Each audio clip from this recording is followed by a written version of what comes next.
La politique, l'édito politique d'Antonin André, bonjour. Bonjour Thomas. Ce matin, le sujet pour vous, c'est le retour dans le jeu politique de Manuel Valls. Il a réuni ses proches pour peser dans la campagne.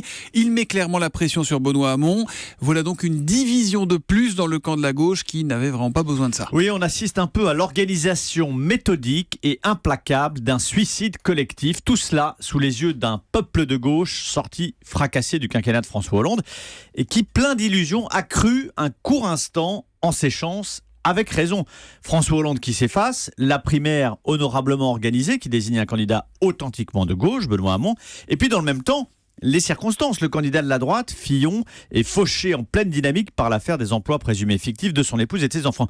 Donc il y avait une fenêtre, un mince espoir, d'autant que le rapport de force n'est pas aussi écrasant. Si on additionne les scores dans les sondages de Jean-Luc Mélenchon et de Benoît Hamon, on atteint autour de 25%. Si l'on y ajoute la moitié du score d'Emmanuel Macron, on arrive à 37-38%. Avec l'appoint de l'extrême gauche, on atteint la barre des 40%. Oui, le peuple de gauche s'est pris un instant à rêver que l'élection ingagnable n'était pas encore plié. Bon, mais vous mettez tout le monde sur le même plan, Benoît Hamon, les socialistes qui rejoignent Emmanuel Macron, Manuel Valls, Jean-Luc Mélenchon. Pour vous, ils sont tous coupables Tous là-dedans ? coupables, absolument. Benoît Hamon, le premier, candidat aux semelles de plomb, il ne s'attendait pas à jouer la présidentielle. Lui, c'était le PS au lendemain de la défaite qu'il visait. Il n'a jamais joué la gagne. Et d'ailleurs, il ne fait pas campagne. Il est resté bloqué depuis un mois dans l'arrière-cuisine à chercher la recette d'un accord avec Jean-Luc Mélenchon et les écologistes. Jean-Luc Mélenchon a quitté la table.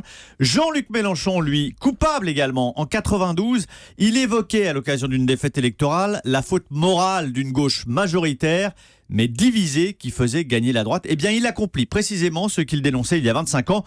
Quant aux socialistes qui ont accepté la primaire pour en bafouer les règles en allant rejoindre Emmanuel Macron ou en mitraillant Benoît Hamon dans les médias, dans les réunions secrètes, Manuel Valls en tête, coupables eux aussi de déloyauté à l'égard de leur famille politique.